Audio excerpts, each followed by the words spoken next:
तुम्हाला माहित आहे का की भारताच्या संविधानाने पुरुषांसारखेच महिलांना समान अधिकार दिले आहे। नमस्कार मंडळी, आज आपल्या या लीगल डे सिरीजचा 13वा दिवस आहे आणि आजच्या या भागामध्ये आपण समजून घेणार आहोत महिलांचे कॉन्स्टिट्यूशनल राईट्स।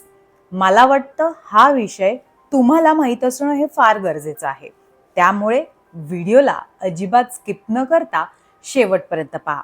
चला तर मग सोप्या भाषेमध्ये व्हिडिओला सुरुवात करूया।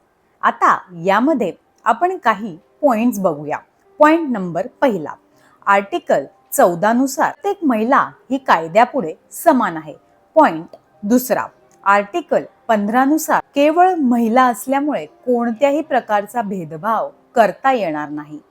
पॉइंट तिसरा, आर्टिकल 16 नुसार सरकारी नोकऱ्यांमध्ये महिलांना समान संधी मिळण्याचा अधिकार आहे। पॉइंट चौथा, आर्टिकल 21 नुसार महिलांना सन्मानाने आणि सुरक्षितपणे जगण्याचा अधिकार आहे। याशिवाय महिलांच्या संरक्षणासाठी आणि सशक्तीकरणासाठी अनेक विशेष कायदे देखील आहेत। एक गोष्ट नेहमी लक्षात ठेवा, महिलांचे अधिकार हे कोणाचे उपकार नाही आहेत, तर ते संविधानाने दिलेले मूलभूत अधिकार आहेत। आशा करते आजचा व्हिडिओ तुमच्यासाठी माहितीपूर्ण ठरला असेल तर नक्की लाईक करा, सगळ्यांना शेअर करा आणि अशाच सोप्या लीगल माहितीसाठी माझ्या चॅनलला नक्की सबस्क्राईब करा।